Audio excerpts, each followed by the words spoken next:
अब हम परिचय इस पाठ्य पुस्तक की छठी समस्या का विश्लेषण करेंगे, छठी समस्या के बारे में जानेंगे। समस्या से संबंधित पहले श्लोक को पढ़ेंगे और समस्या का जो मुख्य अंश है उसको एक बार देखेंगे, समझेंगे। हुताशनश्चंदन पंकशीतलः, यह है हमारी समस्या। इसका सामान्य अर्थ यदि हम जानने का प्रयास करेंगे तो मालूम पड़ेगा कि कैसे समस्या हमारे सामने प्रकटित होती है। हुताशनः अर्थात अग्नि, आग। चंदन पंक शीतलः, कि आग जो है वह चंदन पंक तो लेप, चंदन के लेप की तरह शीतल होती है। यह भला कैसे संभव हो सकता? श्लोक की जो समस्या का मुख्य केंद्र बिंदु हो, हमने आपके सौकर्यार्थ आरंभ में लिखा कि हुताशना, आग चंदन के लेप की तरह या चंदन के लेप से भी अधिक शीतल हुआ करती है। क्या कभी भला ऐसा लोक में देखा जाता है कि हम हाथ पर लें अग्नि और उससे चंदन के समान, चंदन के तुल्य हमें शीतलता का अनुभव हो? नहीं ना। परंतु किस प्रकार से इस समस्या का समाधान हो पाए, तो उसके लिए जब हम इस समग्र श्लोक को एक बार पढ़ेंगे, इसका सामान्य अर्थ या फिर विशेष अर्थ दोनों प्रकार से जब जानने का प्रयास करेंगे, तो हुताशनः चंदन पंक शीतलः, कि जो अग्नि है वो चंदन से भी ठंडी है, शीतल है, ये कैसे संभव हो पाता है वो हम इस श्लोक के माध्यम से जान पाएंगे। श्लोक को एक बार पढ़ते हैं।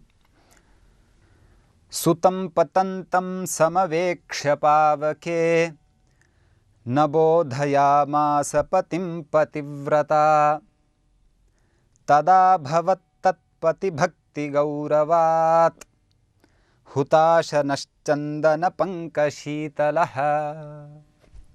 इस प्रकार से श्लोक है। जिस समस्या को हमने आरंभ में समझा, उस समस्या का समाधान इस श्लोक के अर्थ के माध्यम से हम पा सकते हैं। अर्थ कुछ इस प्रकार है।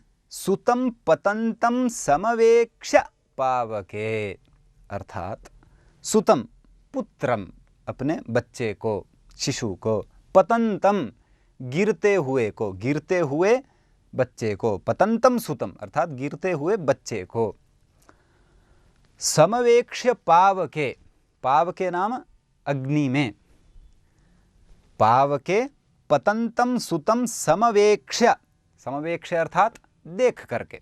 पहली पंक्ति का अर्थ कैसे हुआ?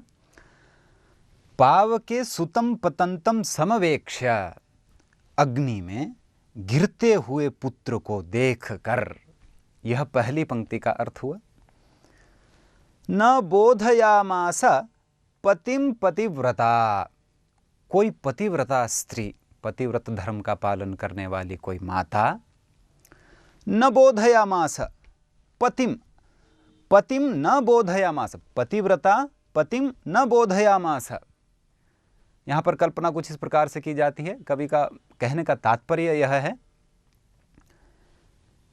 कि किसी पतिव्रता स्त्री की गोद में, अंक में पति शयन कर रहा है और क्रीड़ा करता हुआ अथवा किसी कारणवश पुत्र जो है अग्नि की ओर जा रहा है, अग्नि में पड़ने ही वाला है, अग्नि में गिरने ही वाला है, परंतु वह पतिव्रता स्त्री पतिम न बोधयामास, ओहो मेरे पति की निद्रा भंग न हो जाए, निद्रा भंग होने के कारण पति क्लेश को प्राप्त न हो, इस दृष्टि से उस पतिव्रता स्त्री ने अपने पति को नहीं बताया कि बच्चा गिर रहा है।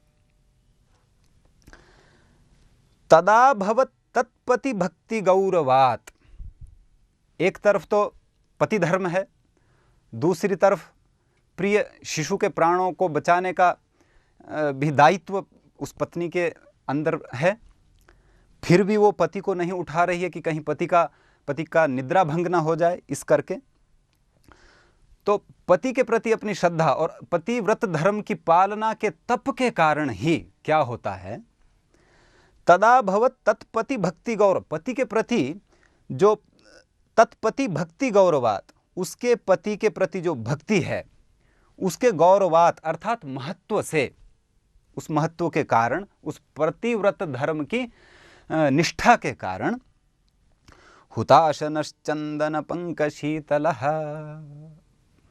उस पतिव्रता स्त्री के उस पतिव्रत धर्म का ही इतना वो प्रभाव था कि उसका पतिव्रत धर्म तो संरक्षित हुआ ही, परंतु जो वो शिशु आग में पड़ने के लिए तैयार था, जो पड़ने ही वाला था, उस पतिव्रता के प्रतिव्रत धर्म के प्रभाव से वह आग भी चंदन की तरह शीतल हो गई।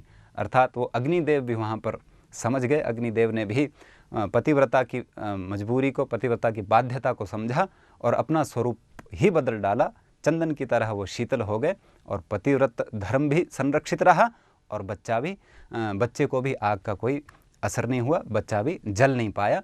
तो इस प्रकार से इस समस्या का जो है अति मार्मिक संवेदनात्मक जो अर्थ हमने निकाला पूरे शब्द को देख करके, तो जो समस्या का उद्भाव, जिस समस्या का हमने आरंभ में किया था, उस समस्या का समाधान हम फिर से यदि उस समस्या को पढ़ेंगे तो पूरे के पूरे श्लोक का अर्थ मन में रखते हुए स्वयं ही इसका समाधान हमारे पास है कि आग चंदन की तरह शीतल हो जाती है। कब हो जाती है वो हमने इस श्लोक में विद्यमान पति के पत्नी के पतिव्रत धर्म की महिमा के माध्यम से जाना।